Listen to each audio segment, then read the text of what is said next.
Olá, seja bem-vinda, seja bem-vindo você também a mais uma edição do Eldorado em Campo. Eu sou Raíssen Abac e comigo aqui está o Gustavo Lopes. Tudo bem, Gustavo? Tudo bem, Heisen? Tudo bem, ouvintes? O nosso entrevistado de hoje foi o primeiro brasileiro a escalar o Monte Everest, aí também o K2, que é a segunda montanha mais alta do mundo, e os Sete Cumes, fora outros que a gente ainda vai falar aqui durante o programa. Ele nasceu em Foz do Iguaçu em 1966, é formado em turismo pela Universidade Federal do Paraná e também se destaca como fotógrafo e escritor com 5 livros publicados. E graças ao seu entusiasmo e alto nível técnico, continua elevando a bandeira brasileira aos pontos mais altos do mundo. Hoje, quem entra em campo aqui com a gente é Valdemar Niklevich. Tudo bem, Valdemar? Bem-vindo. Tudo bem, Raíssa, tudo bem, amigos da Rádio Eldorado? Um prazer estar de volta com vocês, porque por muitos anos eu estive no estúdio de vocês com o nosso amigo Ari Pereira Júnior, a gente acompanhou meus principais projetos, Everest, K2, Sete Cumes, ou a gente se falava via satélite, ou eu estava aí no estúdio com vocês, então sempre bom estar novamente aqui com os ouvintes da rádio. O prazer é todo nosso de te receber, o Valdemar, que é essa figura, esse brasileiro, né, que nos enche de orgulho, né, por ter conquistado aí tantas coisas, sempre em nome do nosso país. Mas eu queria começar perguntando para você, Valdemar, porque é o seguinte, você é alpinista, você é fotógrafo, você é escritor e você é palestrante. Qual dessas atividades você gosta mais? Puxa, Gustavo, eu gosto de todas. Você esqueceu de uma importante, sou ambientalista também. Então, estou montando uma reserva natural. Então, estou vivendo muito esse momento meu de amante da natureza, né? Mas, lógico, você sabe, eu tenho uma paixão imensa pelas montanhas.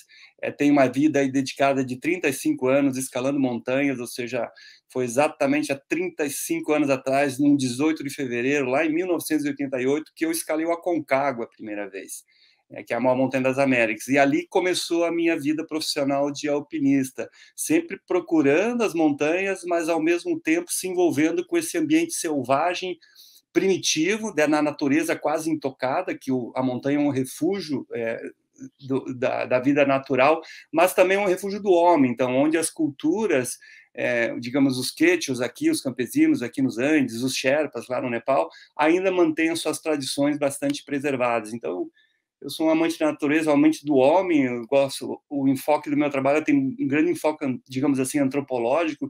Gosto muito de observar o homem no seu meio, como ele vive, Uhum. principalmente na natureza, né? E na montanha, ou seja, esse respeito que o homem da montanha tem pela essa natureza imponente que é a montanha, é um lugar hostil, esse respeito que ele tem ao frio, às encostas, né, a um clima realmente severo, e essa, porque ele sente daí a dependência que ele tem da natureza, que nós temos, né, que muitas vezes a gente vivendo nas grandes cidades, a gente não percebe isso, e por isso, às vezes, infelizmente, não respeita tanto a natureza quanto ela merece. É verdade. Daqui a pouco, inclusive, Raíssa, a gente vai falar desse lado ambientalista Uhum. do Valdemar, né? A gente vai falar dessa reserva natural de Araucárias, né? Que ele citou aí, mas daqui a pouquinho a gente toca nesse assunto. Então, eu queria ainda falar um pouco desse seu início, Valdemar. Você já falou que foi no Aconcagua, mas o seu primeiro contato ali com montanha, com essa paixão, o despertar dessa paixão, como é que foi? Já foi ainda na infância, na adolescência? Como é que foi? Heisen, eu nasci no meio do mato, em Foz do Iguaçu, numa chácara, né? Então, até os 12 anos eu vivia de pés no chão. O meu pai foi um dos grandes desbravadores lá de Foz, ou um dos primeiros, digamos assim. Meu pai foi servir o exército lá em 1951.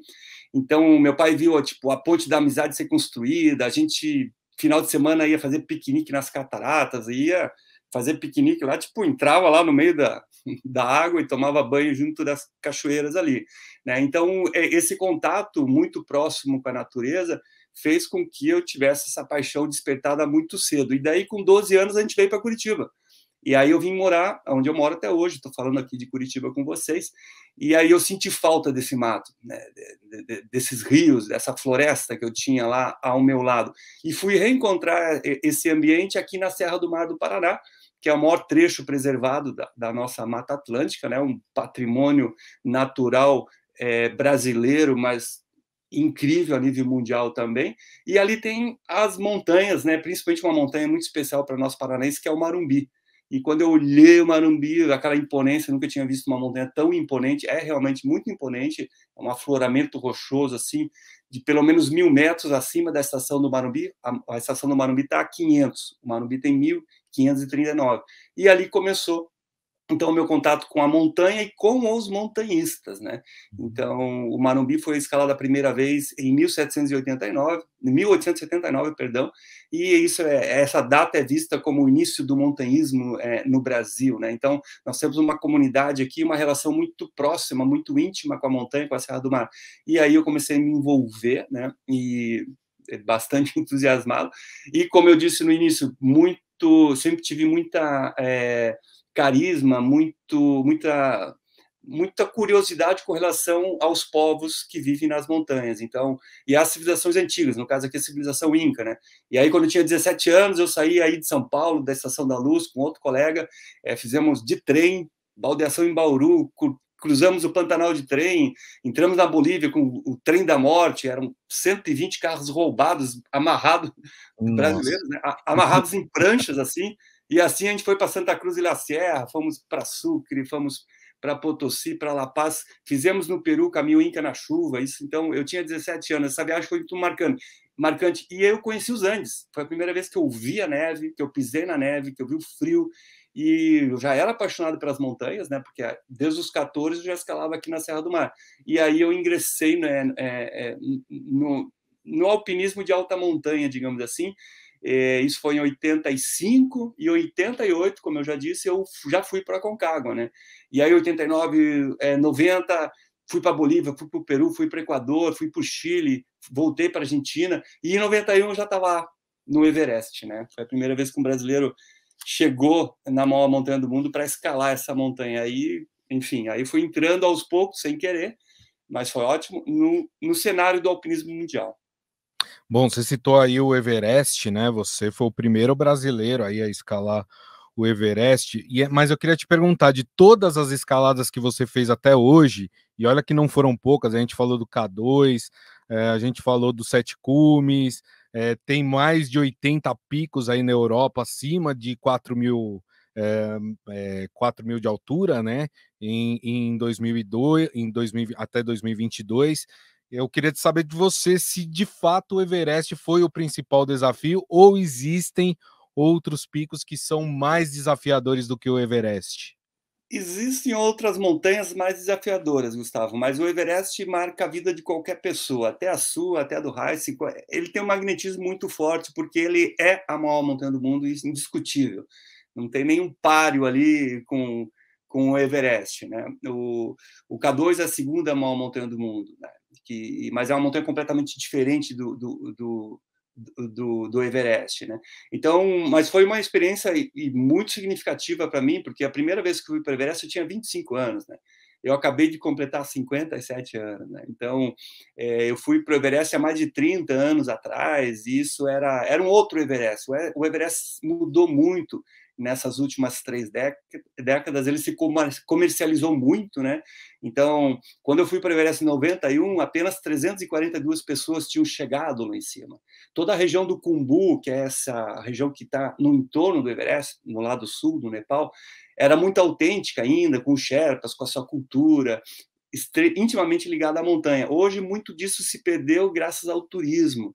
É um país que está se desenvolvendo muito, é um país muito pobre ainda hoje, o Nepal, e que depende muito do turismo. E isso desgastou um pouco aquela imagem autêntica do Everest, no meu ponto de vista, né?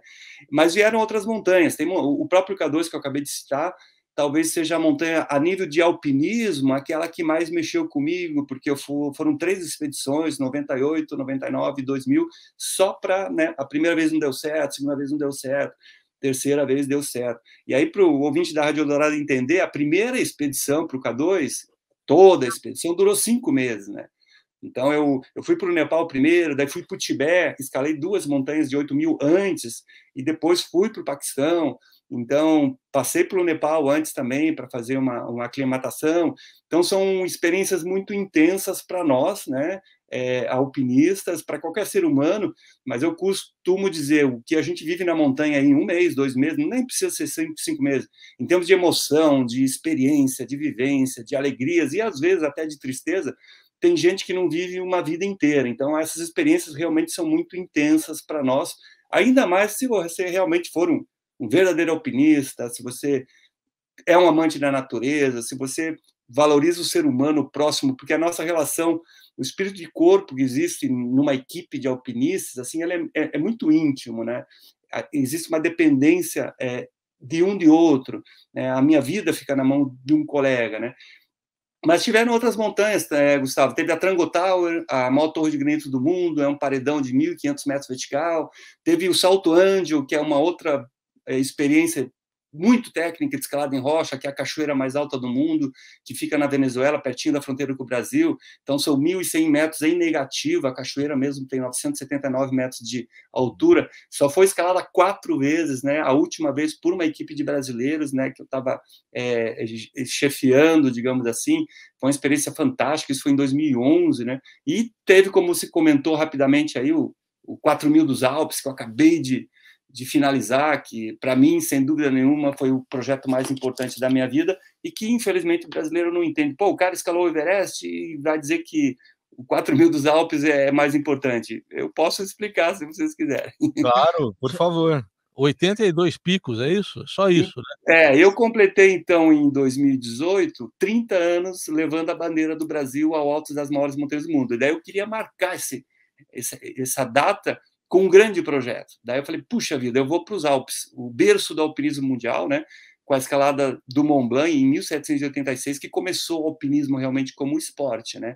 E cada montanha, cada 4.000 dos Alpes, Heisen, é uma página da história do alpinismo mundial, né? E lá se respira a essência do alpinismo, que no meu ponto de vista, é a contemplação e o companheirismo. Então, tem uma relação muito íntima do alpinista dos Alpes, né? Com essa natureza belíssima, os Alpes são muito bonitos, e com essa questão da sinergia ou da relação interpessoal que existem entre os alpinistas e os guias, os clubes de montanhismo, que existe lá, os clubes de alpinismo, eu pertenço a algum deles, principalmente ao Clube Alpino Italiano, sou sócio já há muitos anos. Eu fui morar na Itália em 1990, então eu fui em busca desse alpinismo lá, e isso foi muito importante para mim, para um alpinista brasileiro, chegar há tanto tempo no berço do alpinismo mundial como formação foi fundamental. Então, eu entrei, digamos, na escola italiana, todos os meus colegas são guias de montanha e tenho um respeito imenso, eles têm um respeito, uma cultura alpina, né, muito forte, né? E eu peguei um pouco disso, então isso foi muito importante para mim. Eu acho que para um atleta brasileiro, né, participar desse processo e tá vivendo isso hoje, né? Porque eu tenho contato com esses colegas até hoje, eu vou com frequência para os Alpes praticamente todos os anos, né? E aí veio a ideia de fazer esse projeto, escalar cada uma das montanhas mais altas dos Alpes, o que só tinha sido feito por 51 pessoas, e sempre por europeus, né? E agora o Brasil é o primeiro país não europeu a escalar todos os 82 4.000 dos Alpes. É um projeto que teve uma repercussão muito grande na Europa, e eu tenho muito orgulho de ter feito esse projeto, né? Hoje, o pessoal do Clube Alpino Italiano, eles falam, né, que eles têm orgulho do Valdemar, de um brasileiro, fazer parte do clube, né? Isso me enche como alpinista ainda mais de orgulho mesmo, e foi um projeto espetacular, porque tem muitos dos 4.000 que são muito difíceis e poucos escalados, né? Tem montanhas mais famosas e são mais conhecidas e mais escaladas, né, como o Matterhorn, como o Mont Blanc, mas tem umas montanhas lá que estão, o Schreckhorn, por exemplo, que é o 4.000 mais difícil da Suíça, é pouquíssimo escalado. Enfim, eu até me emociono quando eu lembro, porque era para ser um ano em 2018 e graças à pandemia se transformou em quase 5 anos esse projeto aí, mas foi um projeto realmente maravilhoso que eu tive o privilégio de completar, né? Então, todas essas montanhas estão escaladas. Em abril do ano passado, então, a gente completou os 4.000 dos Alpes. Só que aí tem muita história nesses 4.000 dos Alpes. Mas, enfim, resumindo, foi isso. A superação que você teve, porque teve um acidente, né? Você se contundiu até, teve que ficar afastado, não foi Então, ali do jeito que você queria, mas depois você terminou.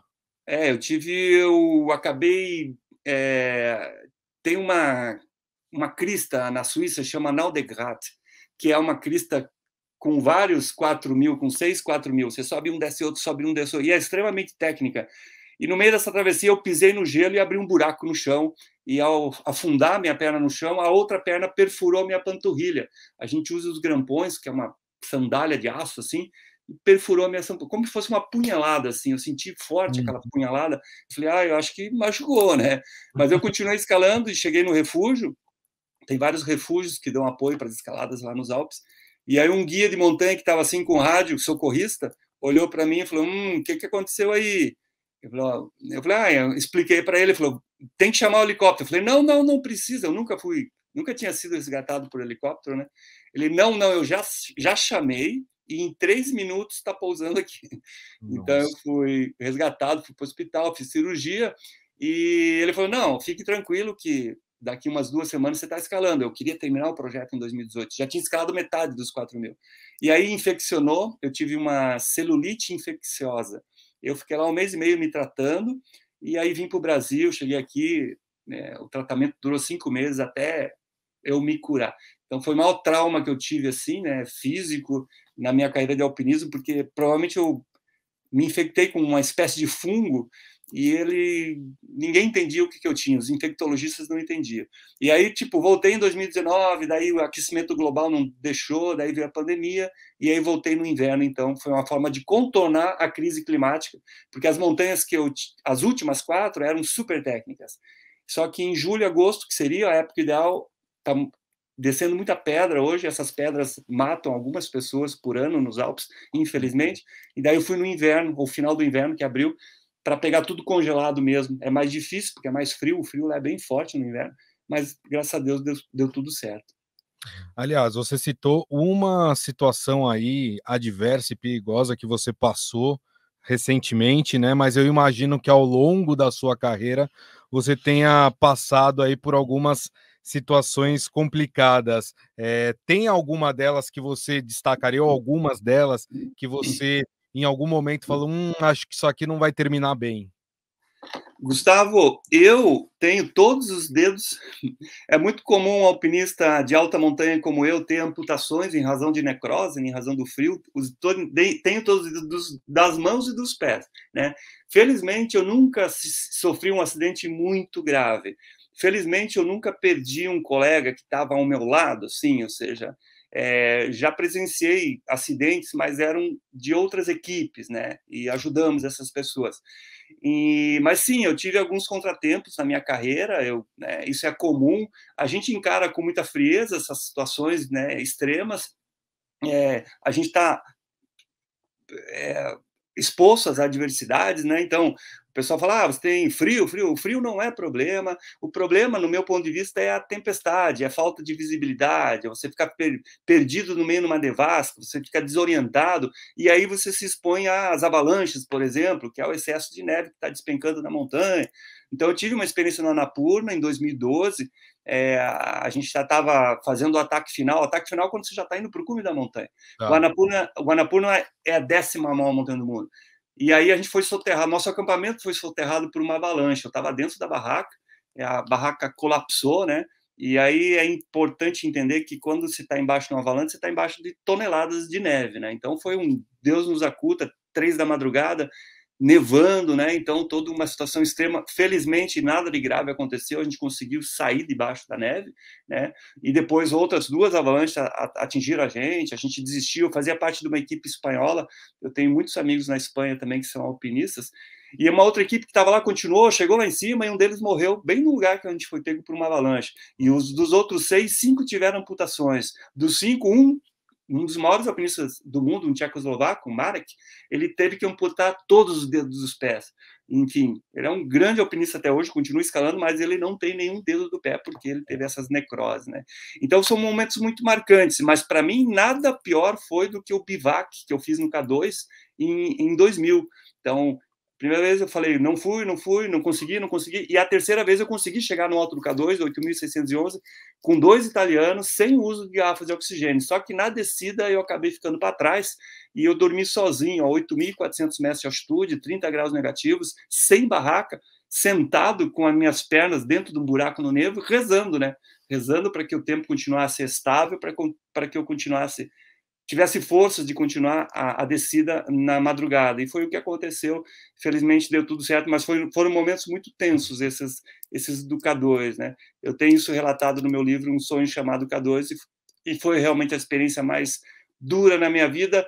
Não só a expedição de 2000 ao K2, mas também a expedição de 98, a expedição de 99, onde a gente teve acidente fatal com uma outra equipe. E é muito triste você viver uma fatalidade na montanha, quer essa pessoa seja seu amigo, próxima ou não. É uma pessoa ali que está em busca do mesmo sonho, e isso abala todo mundo que está na montanha. Enfim, mas, tirando esses momentos delicados, felizmente, uma lista infinita aí de momentos maravilhosos e felizes. Aliás, como você mesmo disse, pode dar glória, a frustração, tem que saber lidar com a frustração, né. Você mesmo em 91, você estava contando aí pra gente, tentou chegar ao topo do Everest, não foi possível, teve que recuar, e aí em 95 você conseguiu, inclusive o Mozart Catão, infelizmente, que estava com você lá, depois morreu na Aconcagua 3 anos depois. Mas eu queria Isso. saber da preparação de vocês, que você tem, que os alpinistas têm de uma forma geral, até mental, pra conseguir superar essas adversidades e saber que: "Não, ó, dessa vez eu vou recuar para depois eu conseguir". Como é que é essa preparação? Vem muito a questão da experiência, Raíssa. Hoje tem um termo que se usa por aí, o cara é raiz, né? Então, graças a Deus, eu sou montanhista raiz. Assim, eu não nasci na montanha, mas eu me criei muito cedo na montanha, né? Então, a experiência que eu tenho e a intimidade que eu tenho com a montanha, ela é muito grande. Eu amo a montanha, amo estar lá, acordar de madrugada, ou amo me expor ao frio, a contemplar um amanhecer, sentir e superar os obstáculos, os desafios de perto, junto com a minha equipe, junto com meus amigos, entende? E, infelizmente, hoje muita gente vai para a montanha despreparados e sem essa experiência, né?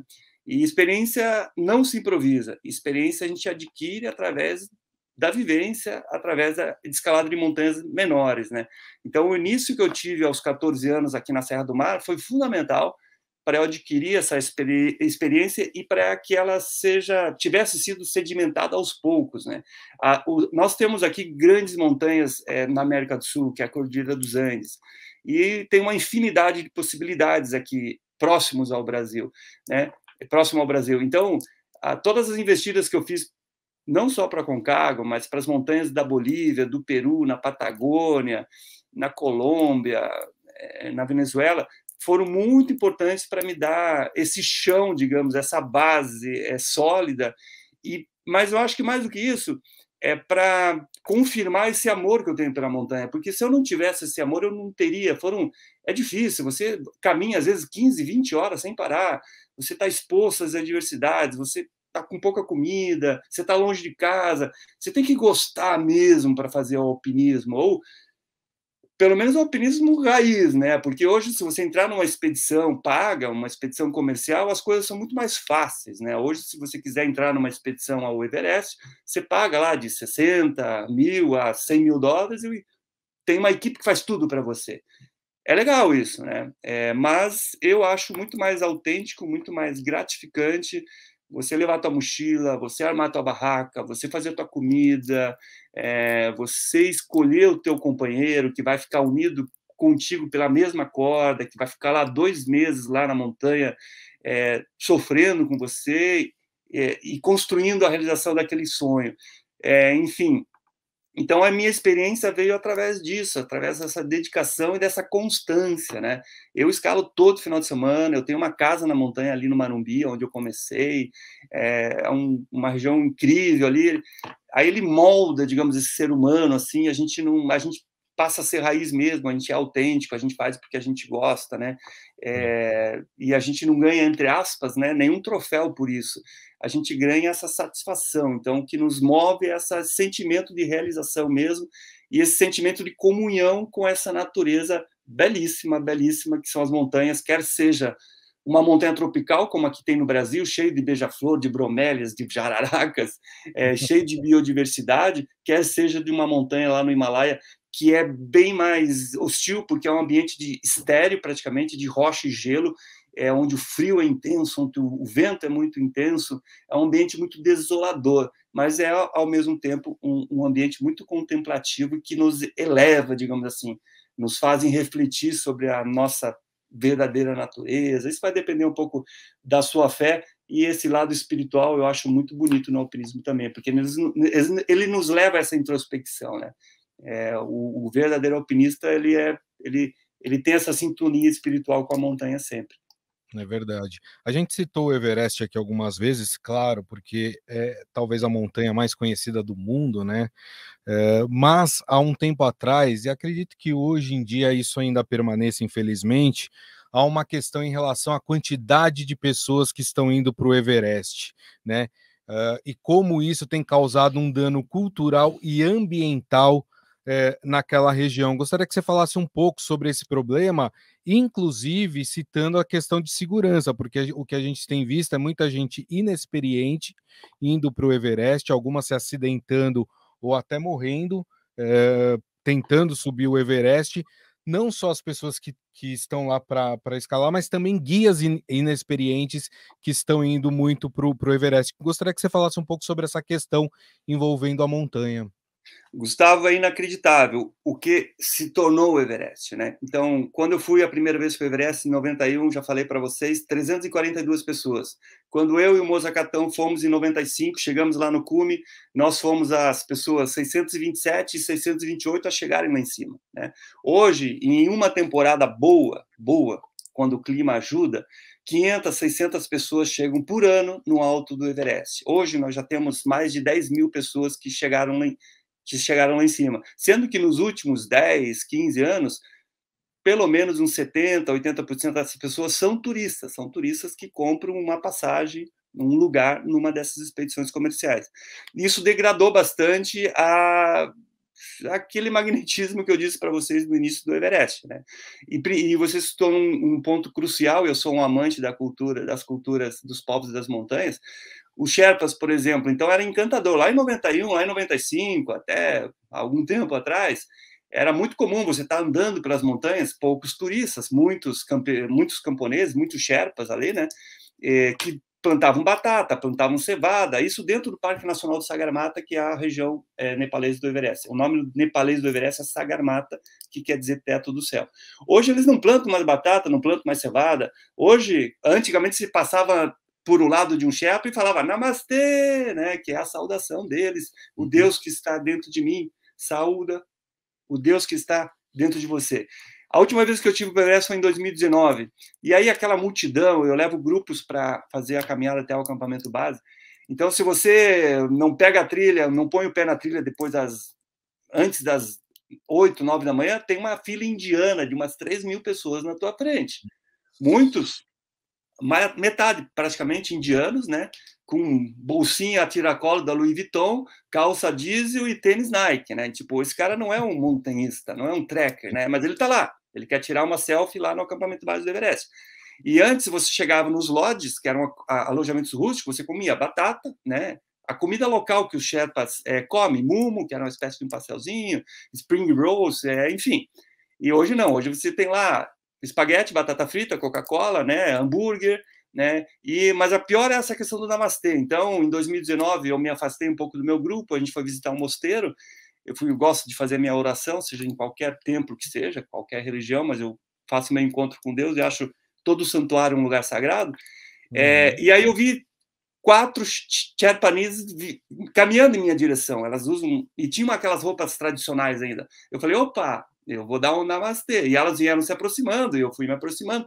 Aí eu todo sorridente, você tem que olhar no fundo dos olhos para a pessoa e falar namastê. Elas não deram bola nenhuma para mim, elas não falaram namastê, elas continuaram andando e me ignorando. Ou seja, infelizmente, é o preço que esses lugares pagam, né, devido ao excesso de visitantes, e muitas vezes aquele visitante que está com o valor equivocado, está buscando outras coisas e não aquela verdadeira experiência, quer seja com a cultura local, quer seja com as montanhas que existem lá. É uma pena mesmo. Então, alpinistas como eu, hoje, a minha maior satisfação não é mais escalar o Everest, é escalar uma montanha desconhecida aqui na Cordilheira de Vilcabamba, perto de Machu Picchu, ali no Peru, por exemplo. São montanhas que nunca foram escaladas, são montanhas que têm...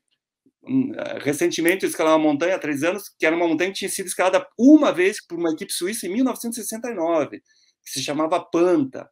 É uma montanha lindíssima, num lugar assim, um refúgio natural incrível na Cordilheira de Vilcabamba, que é a última cordilheira quando a Cordilheira dos Andes cai em direção à selva amazônica.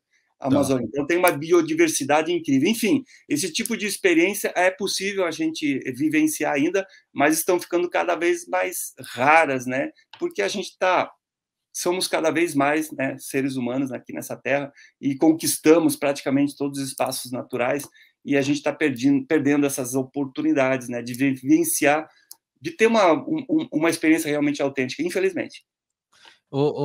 Valdemar, imagino que tenha um tempo muito grande de preparação para quando você vai para uma expedição dessa, você não resolve: "Ah, vou semana que vem lá para escalar", você tem que ter toda uma preparação. É muito diferente quando você vai num lugar como esse que você acabou de citar, que você nunca foi, você estuda antes, enfim, como é a preparação? O planejamento é fundamental para o nosso sucesso, né? Eu faço palestras para a empresa toda semana, eu friso muito isso, né? E quanto mais minucioso for essa tua preparação, maiores vão ser as chances do sucesso, mas também aquela satisfação mais rica vai ser aquela sua experiência. Então, começa primeiro até de você definir e entender o ambiente que você vai atuar. Se você vai escalar uma montanha em Uganda, por exemplo, que eu fui escalar, né, o Ruvenzori, lá, que é uma montanha, que é a Montanha dos Gorilas, por exemplo, entender a cultura desse local, o ambiente desse local, a época do ano apropriada, né? Muita gente, às vezes, vai fazer uma viagem de turismo, não sei se já aconteceu com você, que está nos escutando, e descobre que é a pior época que tinha para ir para aquele lugar, você foi. Então, é um erro básico aí de falta de planejamento, né?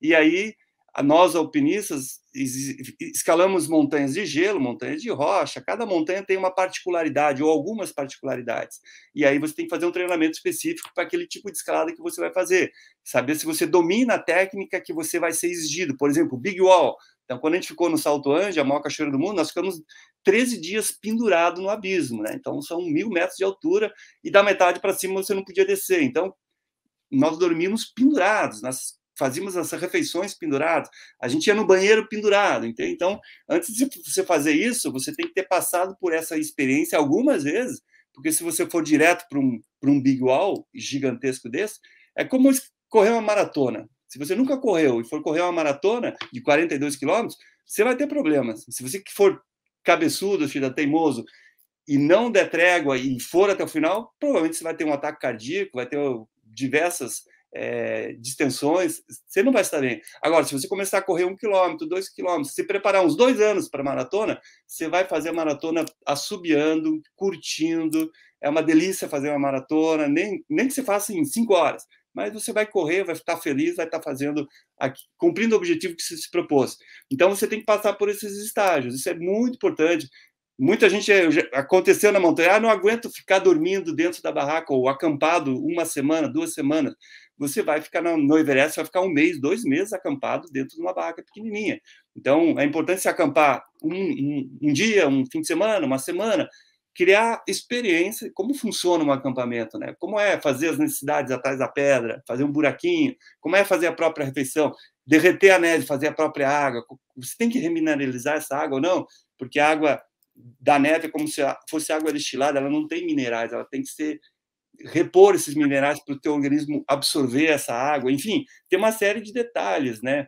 Questão da preocupação com a sua integridade física, você tem que ter noção de primeiros socorros, né? Saber todo o medicamento que você tem que levar, enfim, o acompanhamento de uma equipe médica durante essa sua preparação, enfim, é uma série de detalhes que faz no final não só você ter o êxito, mas você fazer com que aquela experiência... A gente os filmes exploram muito isso, esse lado dramático, que você chega quase morrendo lá em cima. O ideal é que você chegue lá na alta da montanha sorrindo, emocionado, feliz, comemorando com seus colegas aquela conquista e volte para casa sorrindo, feliz, e não, né, em situações mais desagradáveis, né? Então é isso.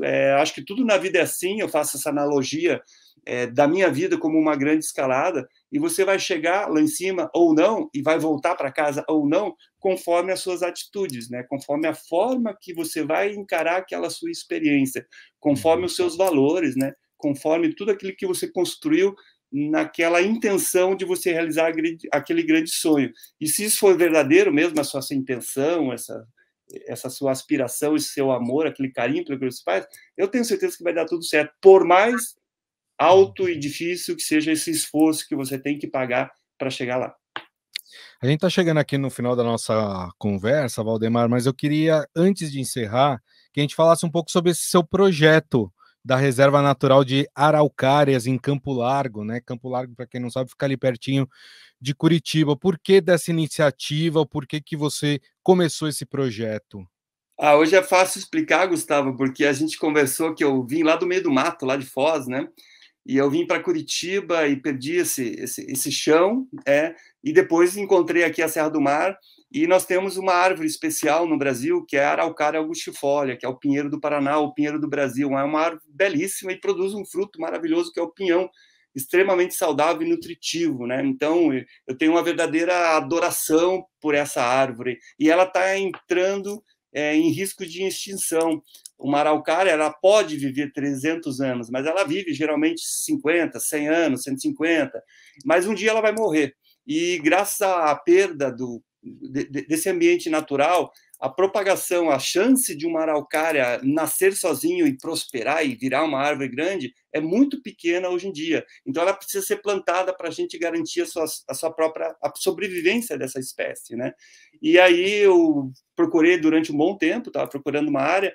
Aí, ao lado bom, acho que aconteceram algumas coisas boas na pandemia. Para mim foi isso, foi encontrar uma propriedade entre dois rios, um fundo de um vale esquecido, abandonado há mais de 30 anos, onde existiam milhares de araucárias, e foram todas cortadas na década de 60, tinha uma serraria lá, e eu estou reintroduzindo as araucárias, estamos recuperando essa floresta com araucária, que faz parte da Mata Atlântica, né? Só que ali a floresta umbrófila mista é o que tem na Serra do Mar, e ali chama floresta umbrófila densa, perdão, e ali a floresta umbrófila mista, que é chamada da floresta com araucária.